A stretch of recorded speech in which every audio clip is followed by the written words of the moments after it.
What's going on, everybody? What's up, people? Welcome to Legends Talk, the podcast where we sit down with iconic figures from the basketball world and we uncover the stories behind their legendary journeys.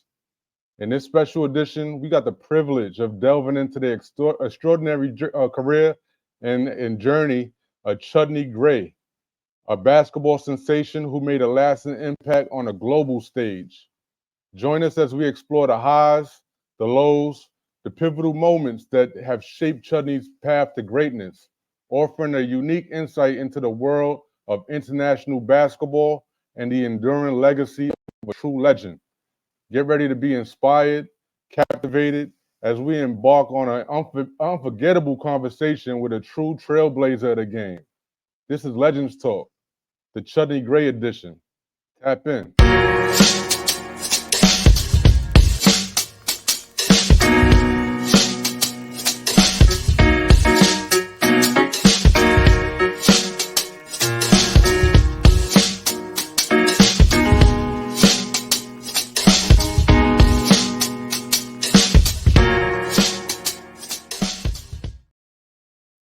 Yo, what's up, my boy? Yeah. What's good, my brother? I'm chilling, What's the man. I'm chilling. What's the word? What's the word, man? How you doing? it's big time on this one? Hey, man, I appreciate you, man. You know what I'm saying? The people, got to give the people what they asked for, man. They've been asking for the Chutney Gray episode, and here we are, man. I appreciate you, man. Absolutely, absolutely. I appreciate you having me, man. Nah, Salute no to you, doubt, man. to No everything doubt, you man. got going on, man. Big. Super fact. Nah, hey, man, we don't know where we going, man, but we going though. I Absolutely. appreciate you, man. But yeah, man, we're gonna get right into this, man. Right into the proceedings, man. For the people that the people that don't know, where are you originally from, and kind of like what was the dynamic of your family, growing up? Did you have like siblings, a large family? Like, talk about that a little bit. So I'm originally from the Bronx. I grew up close to Gun Hill Road. Um, man, where I grew up at, I didn't live in the projects, but I lived probably 5 or 6 blocks from the projects. But the projects embraced me. So whenever I said where I was from, it was Gun Hill because that was the park that I would be in, working on my skills, honing my skills, and they kind of showed me enough love to accept me for one, and for two, to keep me out of harm's way. So I would say Gun Hill. Grew up in the Bronx. Had a younger sister growing up. Um, yeah, man. Just reflecting back at that time, it was an interesting journey because as a kid, right, in the times that we grew up in, you really lack foresight, right? So you don't really know what's around that corner. You don't really know Or what's ahead of you a year from the point that you're at. So just to be able to get to certain points, it's a testament to not only fortitude, but it's a testament to you understanding and navigating pretty much blindfolded through a path where you know what your ultimate goal is, but you just don't know how to get there. So, growing up in the Bronx, I learned a lot just from my environment, and two, just understanding where I ultimately wanted to go. Nah, no doubt, man. Like you said, man, you never know what is around that corner for people, man. And especially growing up in the environment that you grew up in, I'm sure that you've, lost friends, lost family members. You know what I'm saying? Just things like that, man, that you just never know what's gonna happen around that next corner. So, I'm saying, That's just a testament to you, that perseverance, you being here. We here together, man, talking about this journey. All these years later, man. Salute to you, man, for not only what I'm saying, not only enduring it, but surviving and doing what you had to do. You know what I'm I saying? appreciate you big time, man. So I Word. I, I lost I lost my mom at a very young age. So I'm 13 years old. My mom, she had cancer. Mm. So as a kid, you don't really understand life, right? You're pretentious. Um, you you don't ever think of the negative side to life in a way where you're getting gut punched. And Right. losing my mom, it was a rough time for me because her and my dad were going through whatever they were going through. My sister and I were staying with my grandparents. So the age gap between a parent, of course, and a grand is huge, right? Right. So Right. my grandparents lived in a three family house, right? My grandparents on the top floor.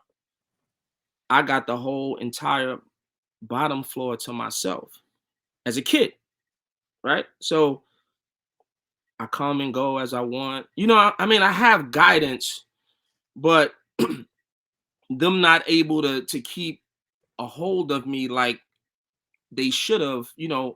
Right. I kind of stared down different paths that I probably shouldn't have, and I had, of course, older cousins and, you know, uncles, and of course my dad that would always be in my ear about certain things. So basketball was my safe haven.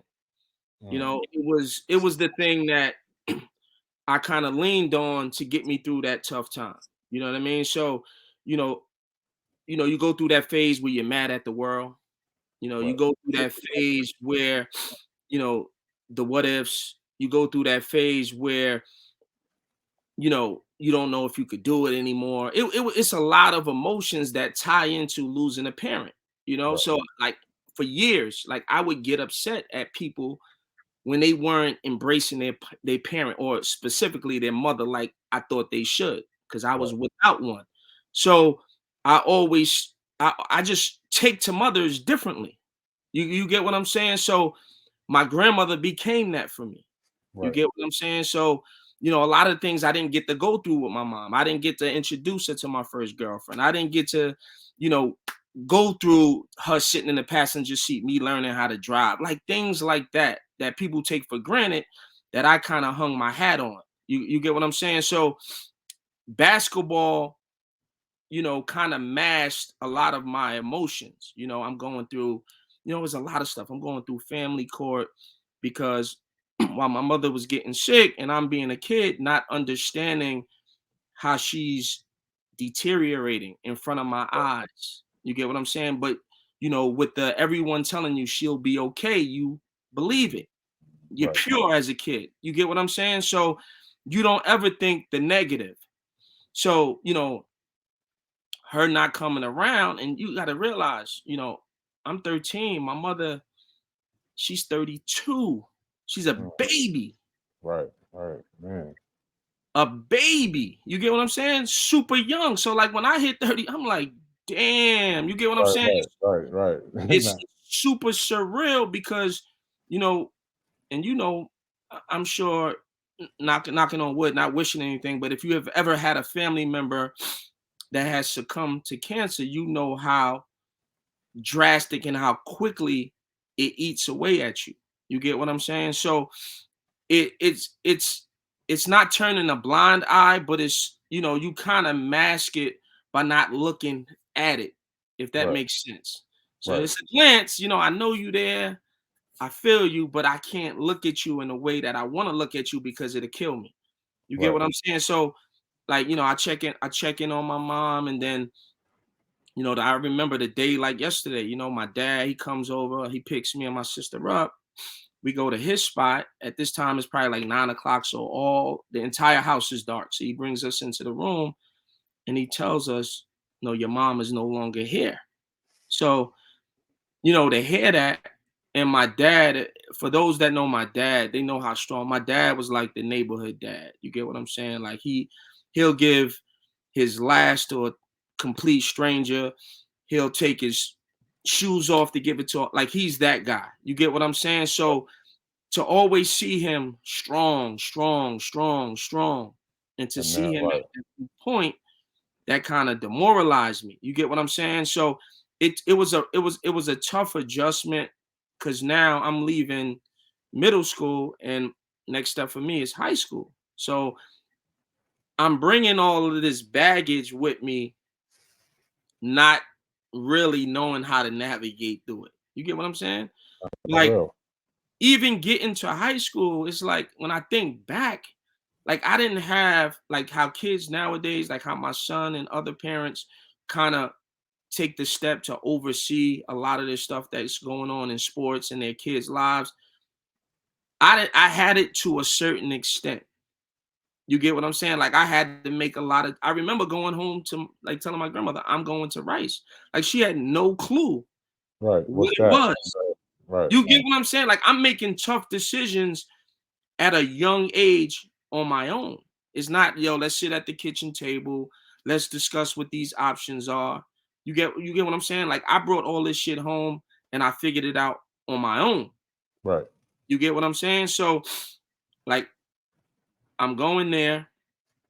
So from that summer going into to high school was extremely tough. Like I love school. Like I wasn't a kid that didn't go to school. Like I went to school, but I was also doing bullshit after school.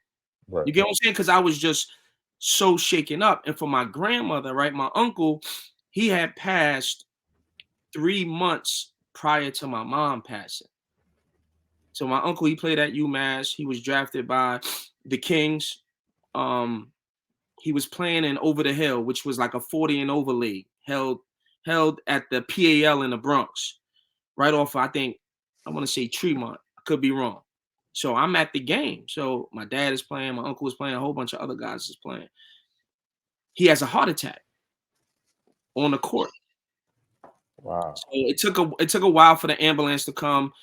Um, they get him to the hospital, but within that time frame, he couldn't pull through. So my grandmother lost her only son. 3 months later, she lost her oldest daughter. It's real. It's a real deal right there, bro. Like, man. So that's two hits. You get what I'm saying? So my view on life now totally different. So the kid that was once pure, you don't know anything. You know what love is. You don't know what heartbreak is. You don't know what distrust is. You don't know a lot of things that exist in this world as a kid. So when you see kids that kind of you like, damn, he mature for his age. Yeah, because he been through things. Right. You know what I'm Right. saying? And that's the only way to really understand it. So I said all that to say this, and it comes back full circle. It's all about the experience, right? Mm. So if you're not having experiences, good or bad, you're not gonna know it like you think you know it until you actually go through it. You get what I'm That's saying? a So fact. when you talk about me and my coaching style with the kids that I got under me, you'll understand more about my approach and what I'm trying to get into these kids. You get what I'm saying? Absolutely, bro. Like not to, this is about you today, right? You know what I'm saying? This is about giving you your flowers. But myself, I've been through this kind of similar situation that you went through, right? But instead of my mom's, it was my pops. Mhm. I lost my pops at 11 years old. So, so a lot of the things that you're saying about, not having that person there to do certain things with you, or people taking those people for granted, like, you just like you kind of turn, you kind of like, yo, what are you doing, man? That's your mom, that's your pops. People take that for granted, man. Super And fact. a lot of those times I see people, kind of like shit on their pops and stuff like that, and I'm like, yo, dog, you got pops, man. I lost mine at 11. You know what I'm saying?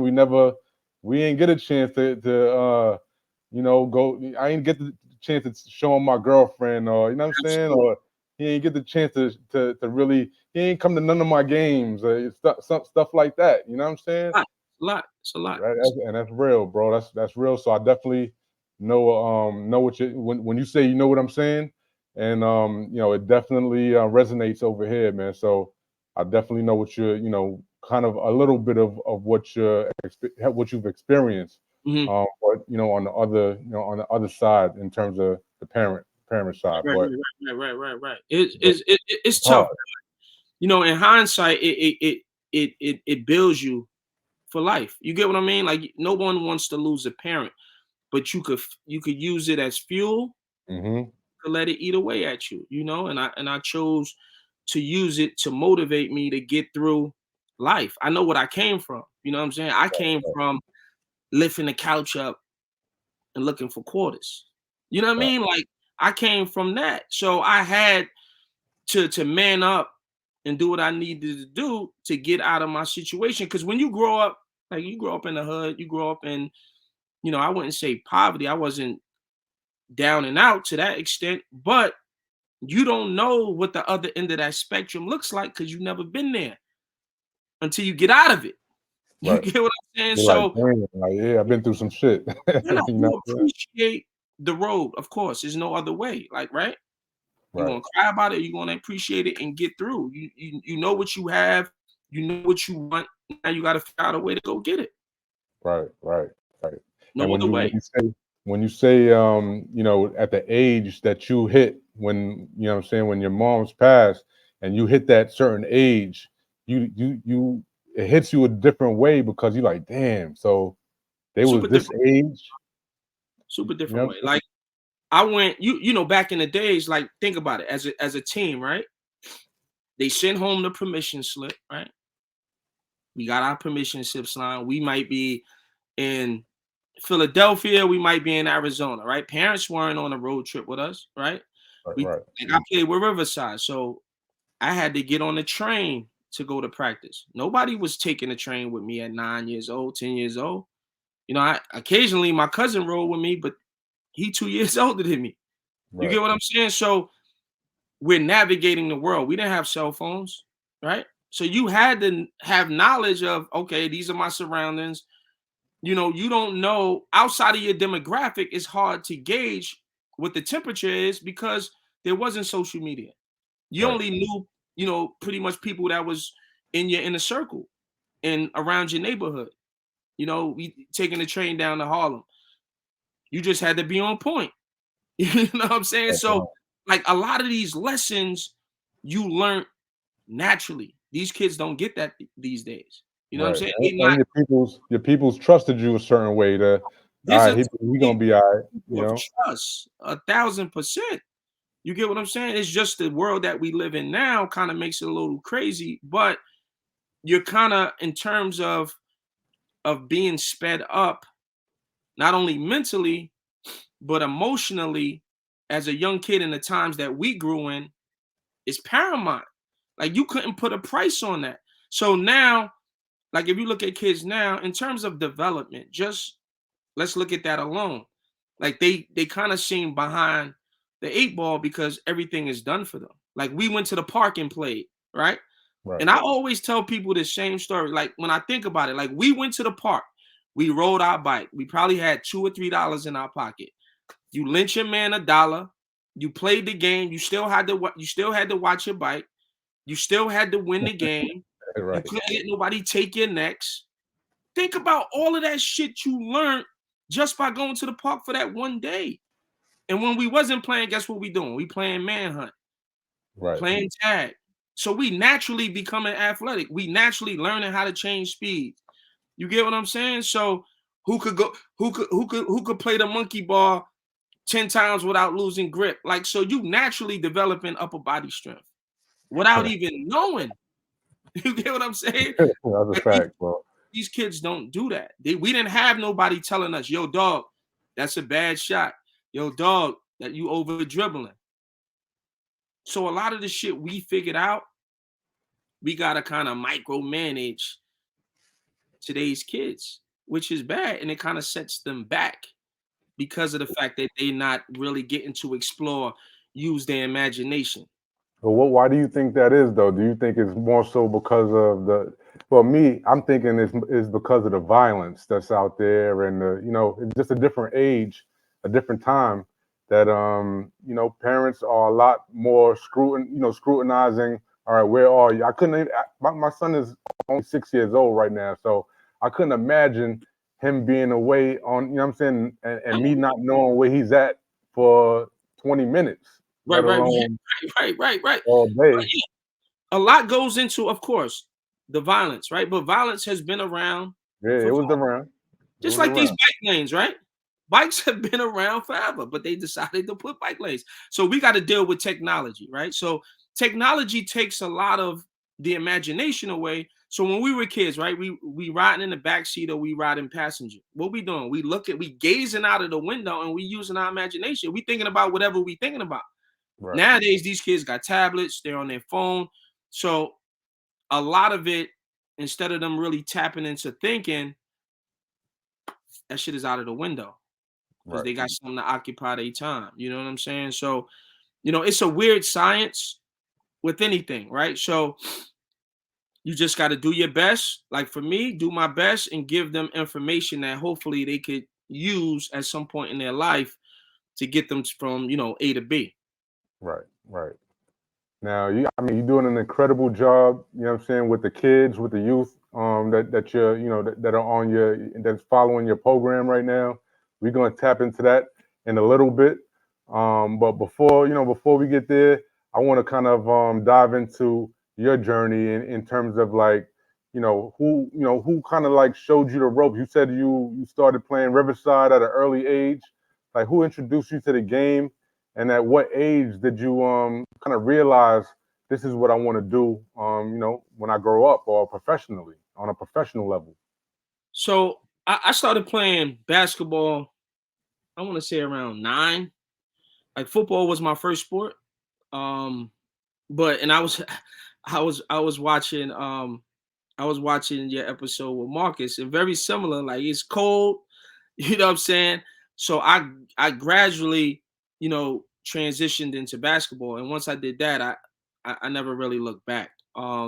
So I would travel down to Riverside on the weekends. Coach Derman Player was my coach there. Mr. Leutch, of course. Al Eford, a long list of coaches. But it was a safe haven for me because I knew I loved the game. I knew I wanted to play at the highest level. Um, and it was a great platform for me to display my talents, And back then it wasn't a lot of teams. You had Right. the Gauchos, you had Young Life, you had Brooklyn USA, a few others. But that was it. So it was a very tight knit It was community. spaced out. It was spaced Yeah, out. spaced out. So you really had to know how to play. You know what I'm saying? So it wasn't like now it's 1,000 teams. So if you get, I don't even think kids get cut anymore. You get cut, All right, you can go to another team. go to another team. You get what I'm saying? So it wasn't any of that. It wasn't any of that. So if you made a team, then 9 times out of 10 you could play at least a little bit. Right, You get right, what I'm saying? So from there, you just develop camaraderie. You know, 1 year turns into 3, 3 turns into 5, and you're growing through this process. You're winning a lot. A lot of these road trips are very, very good because you know you become one. You become one with your teammates. Like my St. John's team was comprised of kids that I had known for years. and You your know, what I mean? coach, We were your sharing coach was sandwiches, facts. right. You know what I'm saying? So, like when people talk about how much chemistry we had and how well we played together, like it wasn't a doubt in my mind that we would have success. We wouldn't have success because of the fact that we had been playing together and had known each other Right. for a very, This is very long time. family. This is family at this point. Super fact. Super fact. Now, now you was one of those 13-year-olds playing Super Biddy for Riverside, playing for Therm and Bingo and all Right, of that, huh? right, right, right. Salute, man. Yeah, right. That was not easy to make one of those teams, man. There was probably 200 little kids in there trying out for them teams, and what I'm saying, to be selected, you had to be special. No, right. And I think and I talk about it like all of all of the guys on the team, everybody went high D1. You get what I'm saying? Like the entire squad. And nobody's averaging a crazy amount of points. It was just everybody played the right way. Right. I mean, you get 6 points here. You might have a breakout game of 12, 14, but everybody had fun playing with one another and everybody shared the ball. We played for each other and it showed. And at the end of the day, it translated into going to school for free, which was the next step, the next goal that was in Right. line, So, sorry, I missed high school, but leading up to that point, once you get to high school, is the next step is to try to get to college. So Right. that Right. was So, that was a beautiful thing. kind So shout out to kind of my entire AAU squad. salute to the church, man. Legendary program. Or Now, you went to another legend. I mean, you went to Rice High School, which is one of the most notable high schools in terms of basketball in the country. right. Now, who were some of the guys that kind of came in with you? And what was the experience like as far as the competition level and fighting for a spot on that team, let alone fighting for playing time? So like leading up, like it's funny, yo, because like all this entire basketball journey, right, is all without foresight, right? So I didn't have people in my ear like, yo, dog, you might want to go here because of this reason, or you might not want to do that because of this reason. So when I'm telling you these stories, is all without that. You get what I'm saying? Like I had a support system, but my support system didn't extend to that. Right. Whatever is like whatever you want to do, I got your back 1,000%. You know what I mean? Like nobody was really diving into the pros and cons for me as I Right. did for myself. You get what I'm saying? So, like going to Rice, who came in with me? I had Tariq Kirksey, Evon Robin, Dave Thomas, Raheem Foy was on the squad. This is my freshman class. Um, who else came through? Angel Ponce de Leon, he was at Rice. Um, and a long list of other guys, right? This is my freshman class. Right. So a lot of these guys I didn't know leading up to going to Rice because I was recruited by DeMello. So when I get there, he's still there, of course. So I play freshman. It's great. Like, I've been playing, so I had never faced any basketball adversity up until this point. Right. Everything is smooth. I'm doing my thing. I go to there's no doubt I'm gonna make the team. There's no doubt I'm gonna be the starting point guard. There's no questions. So I'm not thinking about, oh shit, I gotta make the it was no questions regarding that. So we freshmen, we ran through everything. It was, if you ever been in Rice Gym, that shit was a lunchbox. Like you had to go past half, and then you could go back to the opposite free throw line to play the game. Like the wall was out. Like Right. Right. that's how small it was. Like if you wasn't within the first 20 people to get to the game, you couldn't watch the game. That's when we played at the school. And then we split our home games between Riverbank, and then we played a few at the Chos. But Right. outside of that, I mean, it was, we was there for the business. You know what I mean? Like we ran them stairs. Them stairs is legendary. No, we would run them stairs for hours at a time, like to the point where you forget how to climb stairs. Like it was tedious. It was continuous, and you had either a manager or a coach on every two levels, making sure you wasn't walking, making sure you wasn't stopping, making sure you wasn't doing anything, faking like you tying your shoe. They wasn't playing none of those games. So it was constant, but it built an endurance. You get what I'm Right. saying? It built, for one, every practice was a competition. They let it be known. They wasn't calling fouls. So, like, getting to that point of not calling fouls, like, they never call fouls. You could be bleeding going the other way. You know what I mean? So, and Right. then, like myself, Tariq, like we had to practice, we freshmen, we had to practice with the varsity. So you had Zig, who's a lockdown defender. You know what I mean? Like I wasn't strong enough to get by him. So, and that's when you can hand check. So he like guiding you up the court. But guess what? In the moment, it was tough, but it helped me tremendously, you know, in my latter years because like I knew what it was. I knew what the expectations were. So it was like practicing with those guys kind of gave me the cheat sheet. Okay, this is what it looked like. This is the intensity. This is how I gotta play, or I won't survive.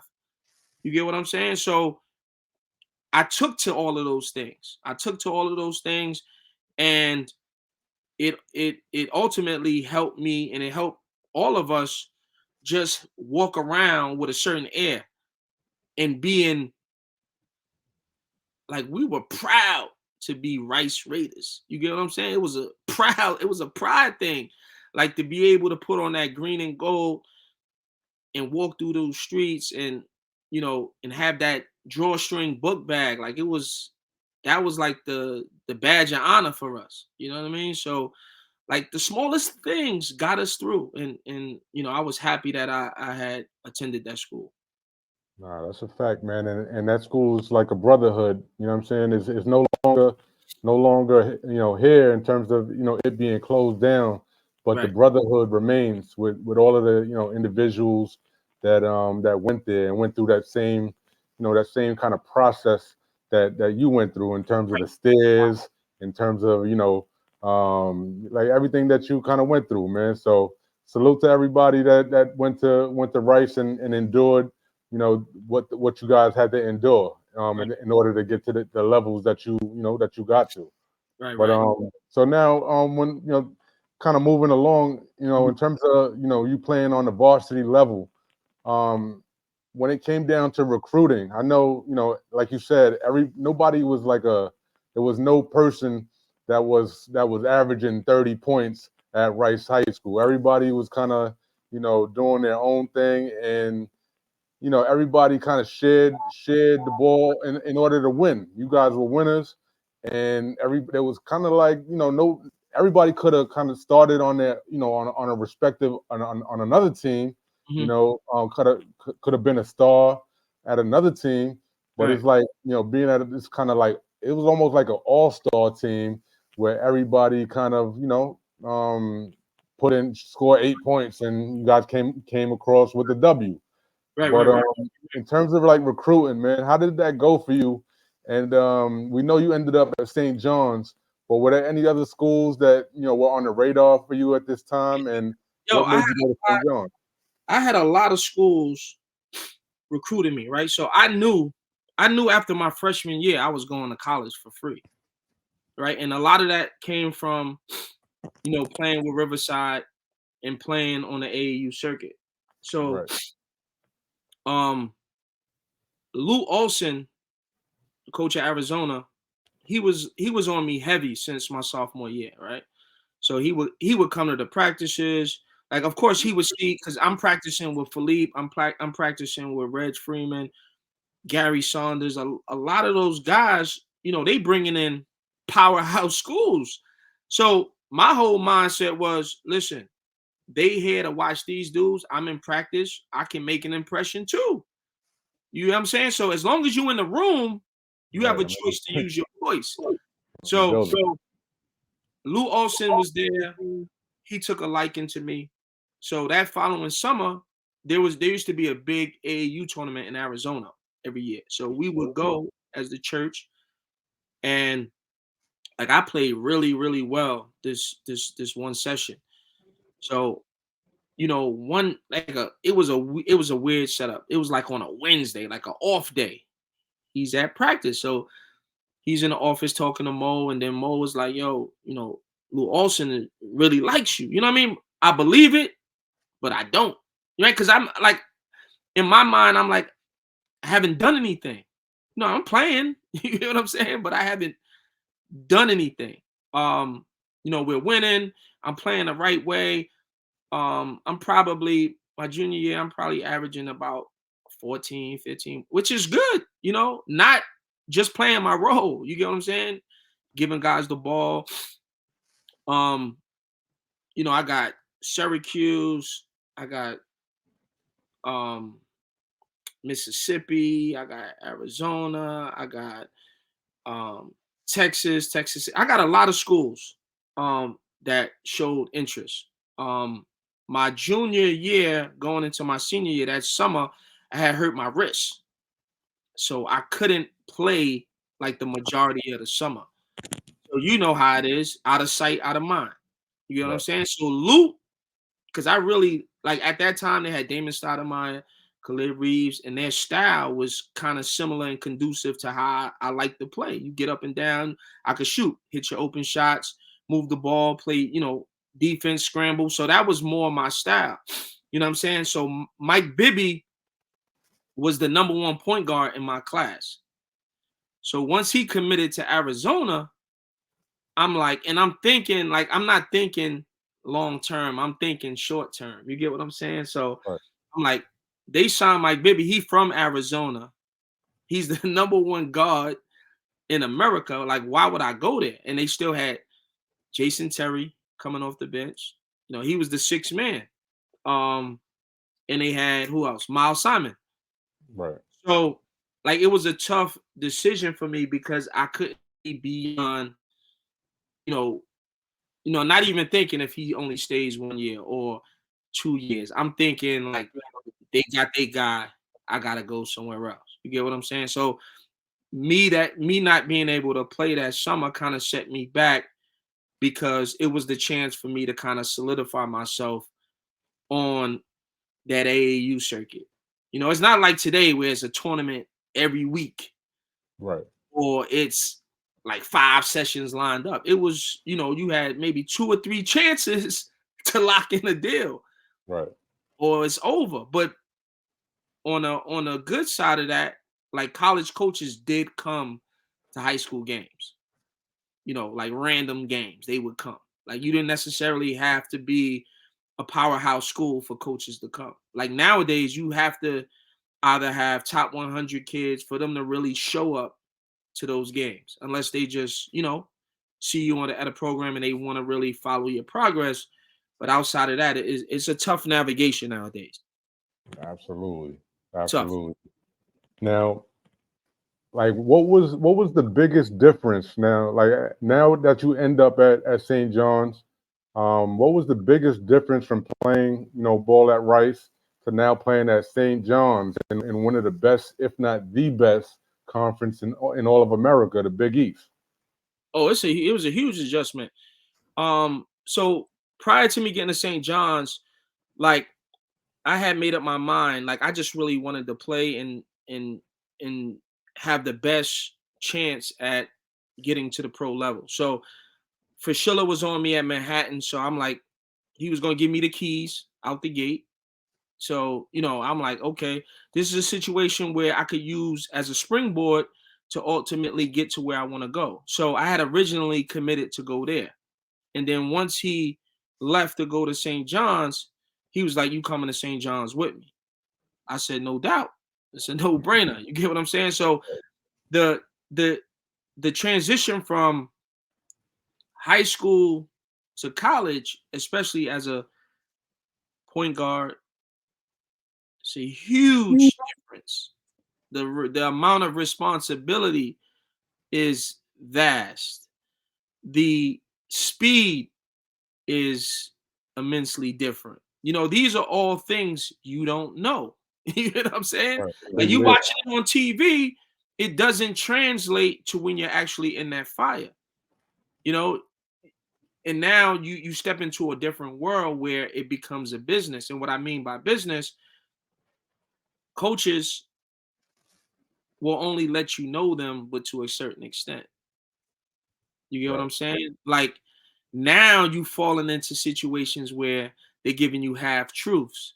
Now Right. you falling into situations where like you don't know what from what, right? So it's like, okay, now my eyes are open, right? So and you see this all the time, right? So you see a kid that been a stud high school, right? You go to college, and then there's a fall off, right? It's a Right. big fall off because of the adjustment period, especially for a guard.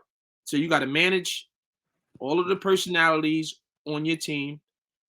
You got to demand respect from all of those different personalities, guys that you've never met, and pretty much all of these guys have been the man wherever they are. Right. I was gonna say Like that. Like everybody's not told, only you're the yes, everybody's the man at their high school at that point. that's a fact. So it's it's tough, right? And then of course you buying into a team concept. There are a lot of things. The buy-in is what they sell you on, right? And once you actually buy in, it can either work for you or work against you, right? So my buy-in, and I only can speak for myself, was the short end of the stick, right? Right. And I say that because did I have success? Yeah. Did I really do what I could have done? Absolutely not, because you get put in this imaginary box that's very, very, very hard to escape because it's all perception based, right? So no matter what, no matter what you do, unless a motherfucker get hurt or something like that, where they have no other choice, then you have an opportunity at your hands. But other than that, it's a very, very, very thin line in that sense. So let's skip a little bit. So we go to a situation where, we were being investigated and Eric was suspended for, let's say, 5 or 6 games, right? So now I'm in the starting lineup. So if you look at my stats from when I started, I'm playing probably like 25, 26 minutes. I'm averaging about 13 and 5 or 6. And that's without rhythm. You get what I'm saying? Right. Like if you look at all of the components to having success, a lot of it is based on being comfortable. A lot of it is rhythm.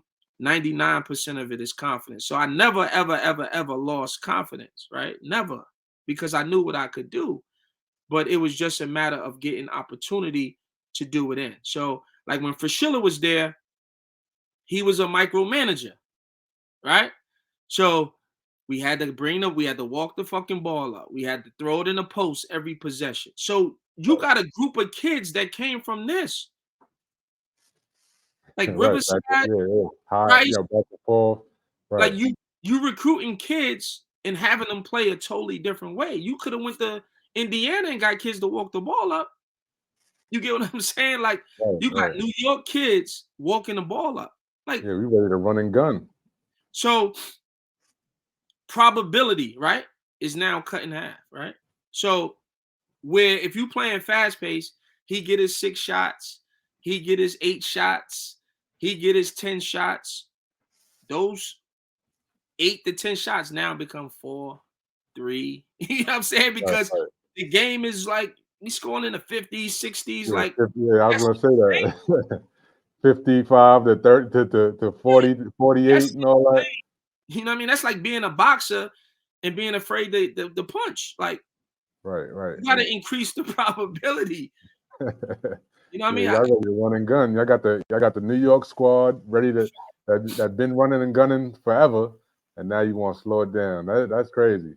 So like, and this is our nucleus. You get what I'm saying? So Leap had a tough adjustment.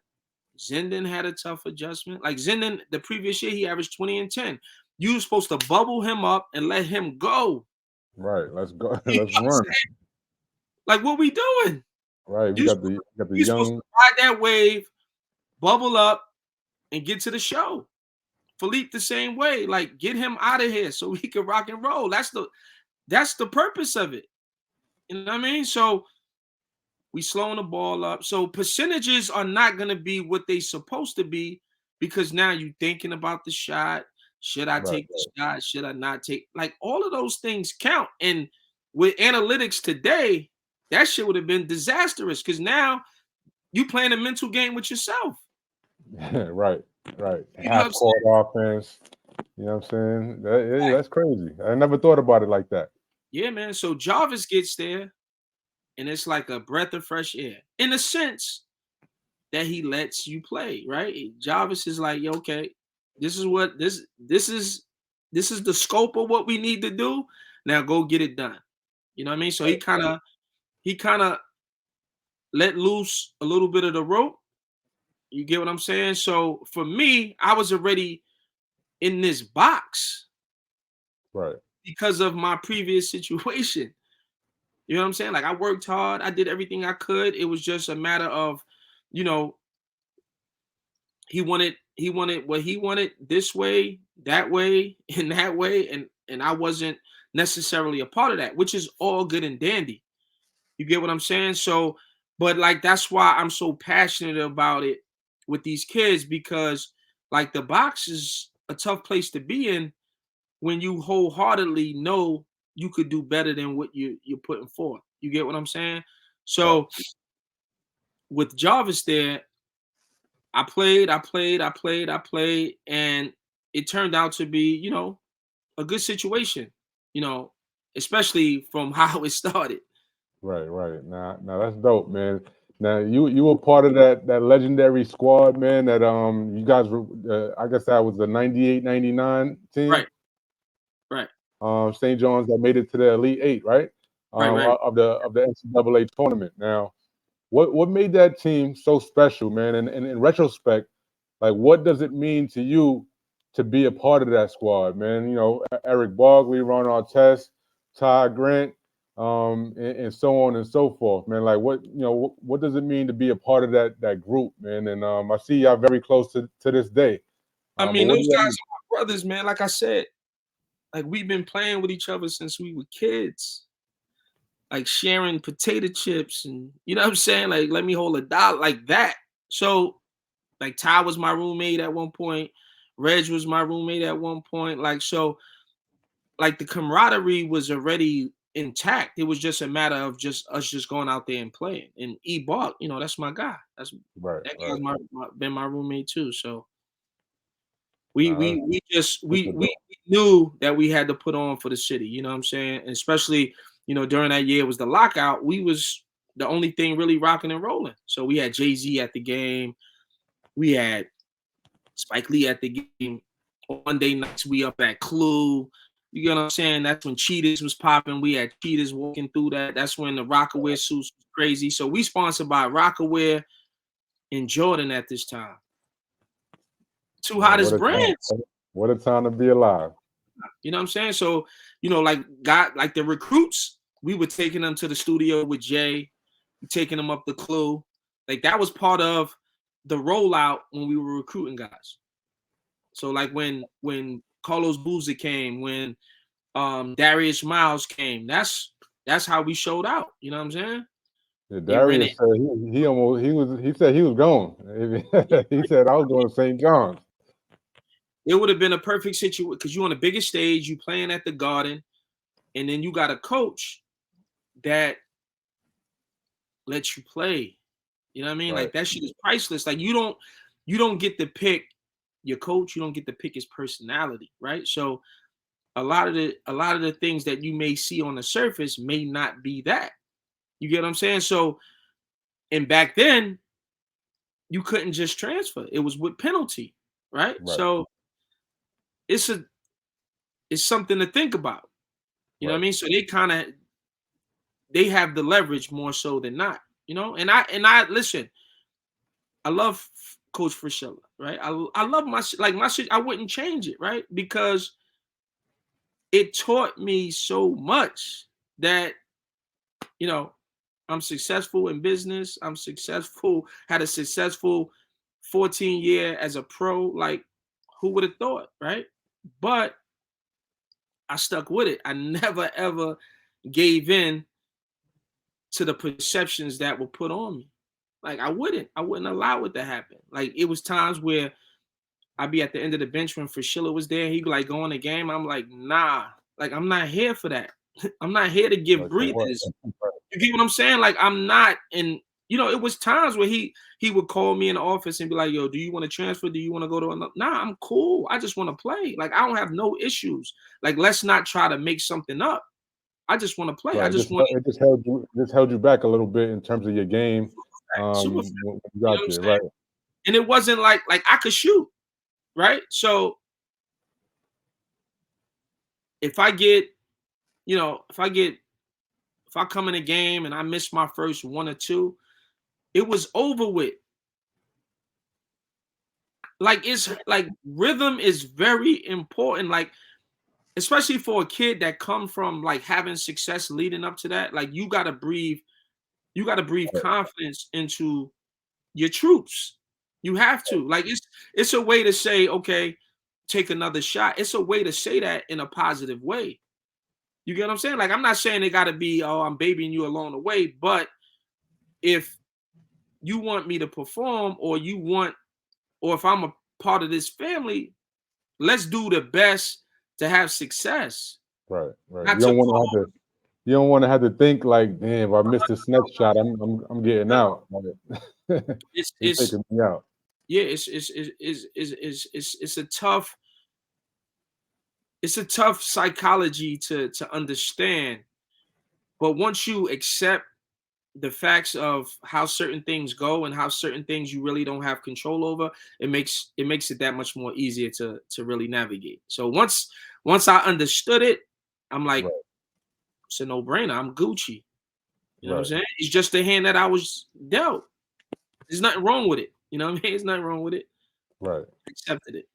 So now you end up, kind of like fast forwarding a little bit, right? You end up going overseas, and you had a very, very successful first year or first couple years. But can you talk about the mindset, right, that you had going into your first pro season in Cyprus?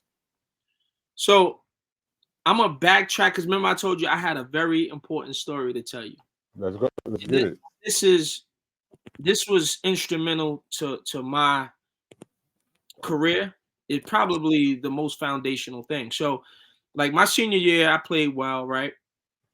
So for most athletes that are, looking to become pros and ultimately make the NBA, at some point during your senior year, you got agents contacting you, maybe contacting assistant coaches just to try to get in. So that way, once that season ends, they kind of got everything streamlined. Right, So I didn't have that, right? So like the assistants were kind of trying to pushing me into coaching, right? Because I studied at St. John's to be a doctor, right? So I graduated in 3 years. 3 years. Like I went right, to summer school every year because the pressure of not playing forced me to lock in a way that most people didn't. You hear what I'm saying? Because I couldn't count on the hoop because I didn't get an opportunity to showcase myself enough. So right. I had to take advantage of this free education. You get what I'm saying? So Absolutely. knowing that, like now I'm developing a sixth sense for life. So now I'm 2 steps ahead.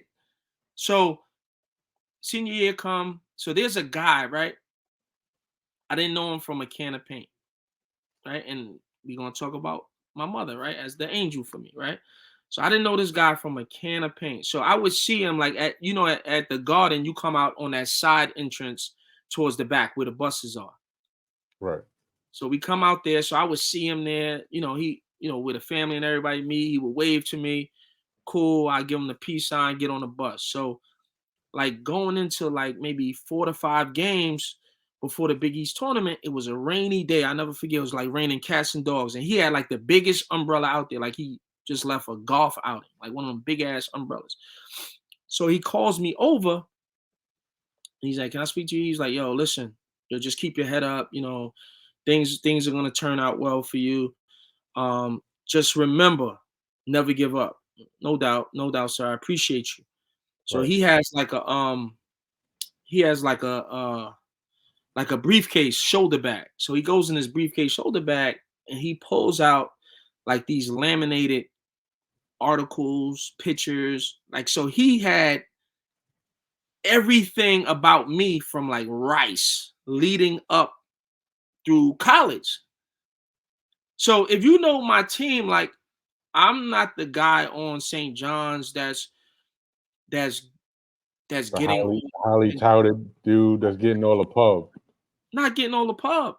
You know what I'm saying? Like I got a few articles, but not like say an Ebach or a Artest or Philippe at that time, right?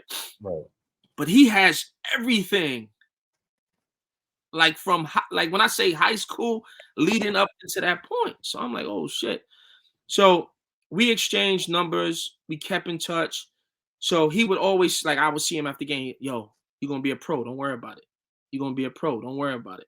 So the more he's telling me this shit, I'm like, no doubt. Like he took a like I didn't know him from anybody, right? Was he So an agent? Was he a stranger? I mean, he was a stranger, this this agent dude, also or so he was a songwriter, right? He wrote songs for Janet Jackson. He wrote that All for Me for Janet Jackson. He wrote a long list of Luther Vandross songs, Earth, Wind, and Fire, older gentleman, right?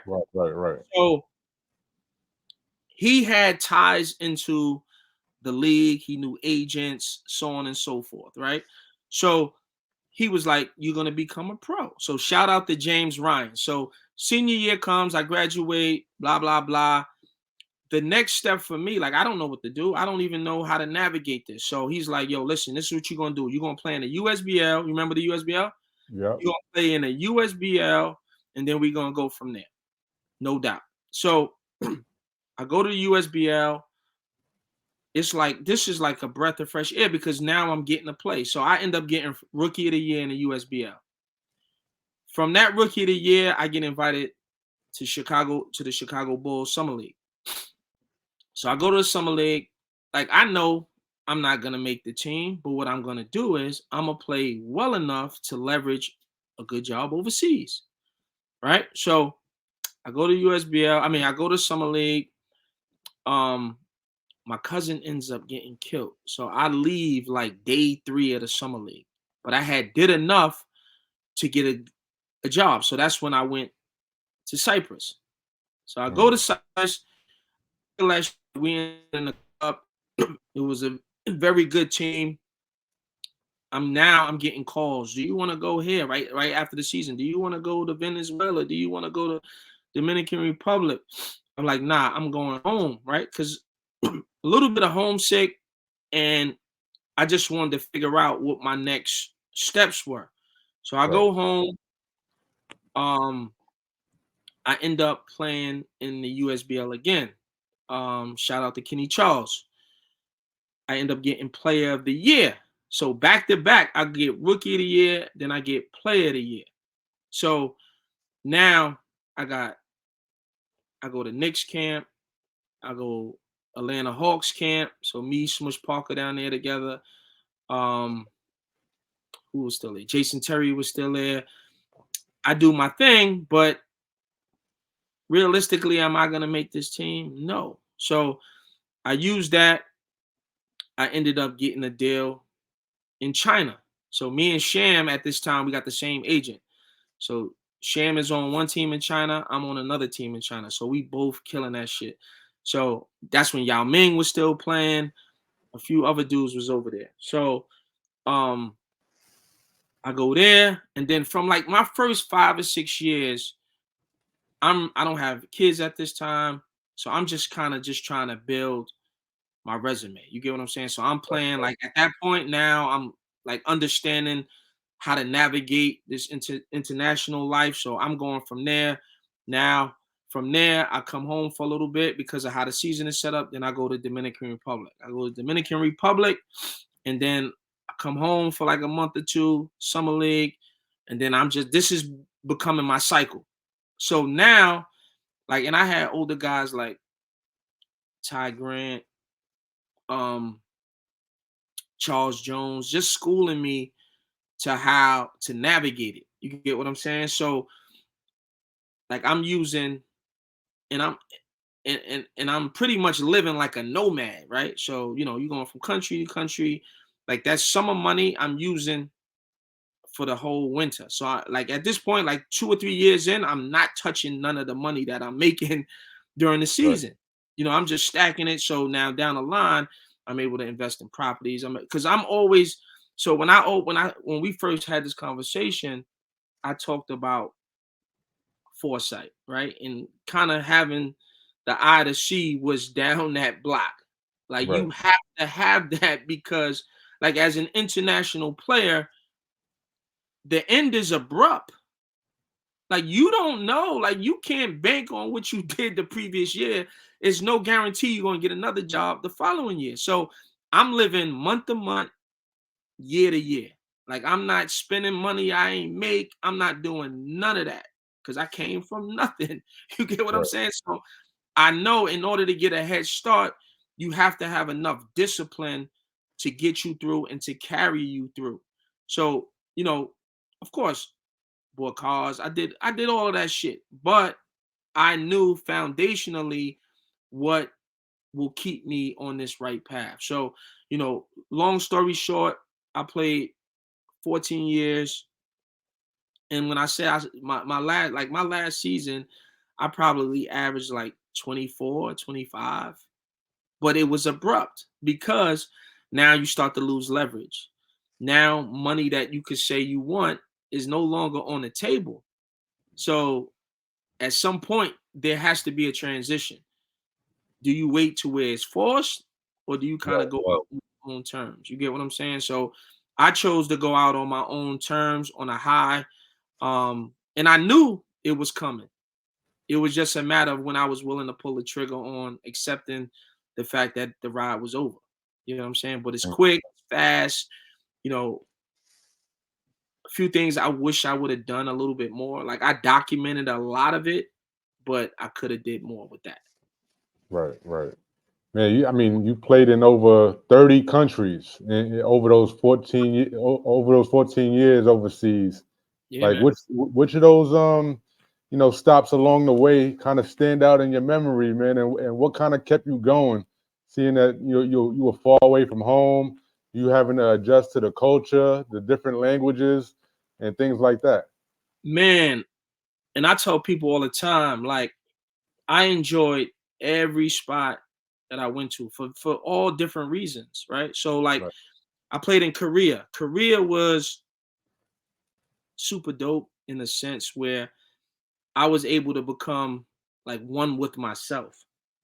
Like you didn't have to think about anything outside of basketball. Right. You had your cooks, you had your maid, you had your driver. Like halftime, you got a dry uniform hanging up if you wanted to put it on. Like it was so much, it was so much peace there, man. Like you could really like just slow life down. And that was like the first time playing basketball where I had experienced that. So it stood out like a sore thumb. Like you're able to like really slow the game down, like the whole entire process of it. Like they were super honest. Like you be in situations where you want to believe it 1,000,000%, but it's like they show you otherwise. You get what I'm saying? Like, Right. fortunately enough, I never really had issues with getting my money. Which is the Um, biggest for a lot of people yeah, overseas. but like, and I told like like, and I helped a lot of guys get into situations overseas. Like I would say about year 6 or 7, I had proposed an infrastructure to FIBA. So what I was gonna do, I was trying to set up a infrastructure where it allowed players to kind of pay themselves because as an international player, like you could get cut at any time. Um, Teams could, you know, file for bankruptcy, lose sponsorships, could get Right. hurt. Right. Like And you asked all of these things go against you as the player, right? So you could be a one of those top notch guys, but because you're not meeting expectations, they could just throw something out there, and it kind of disrupts your year.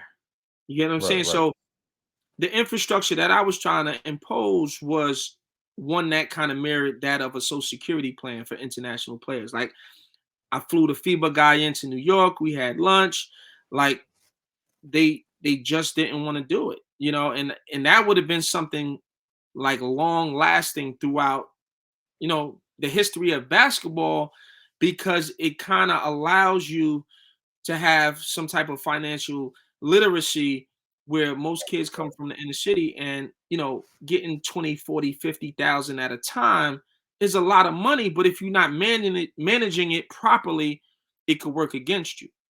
You get what I'm saying? And I came from the times where, you know before there were weight limits on a plane, before there was, like, we used to get on a plane with cash, 40, 50, 60, 70 racks, no problem. Where we traveled with CD books and, DVD books. Like, this was before the technology hit. This was, prior to 9/11, the whole navigation and traveling was totally different. Yeah, you can't even carry 10 racks with you without getting stopped. And yo, yo, you can hear me? But yeah, man, this is a incredible journey, man.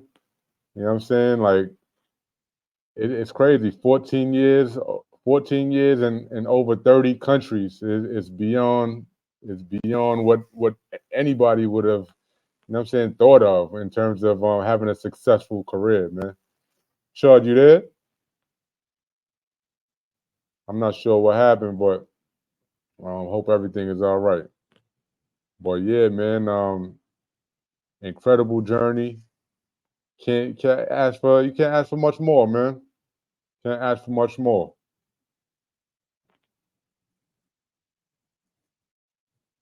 Yo. But yeah, man, we actually passed the hour mark. I want to be totally respectful of your time. Has had a couple other questions, but definitely an amazing career, an amazing 14 long year career, and what else can you ask for being an athlete at this time, man? But yeah, I appreciate your time, Chud. If you see this, what I'm saying, maybe we could continue this conversation. Definitely got a couple more questions for you, but yeah, man, there you have it. The life and times of Chudney Gray, St. John's legend. What I'm saying, down to Rice High School legend, and overseas pro, man, overseas legend that did it at a high level. Um, Definitely next week we're gonna be, we got more hitters coming, and what I'm saying, definitely stay tuned to what we got down the pipeline, man. I appreciate everybody for stopping in. Yeah, this is Legends Talk, y'all. Appreciate you.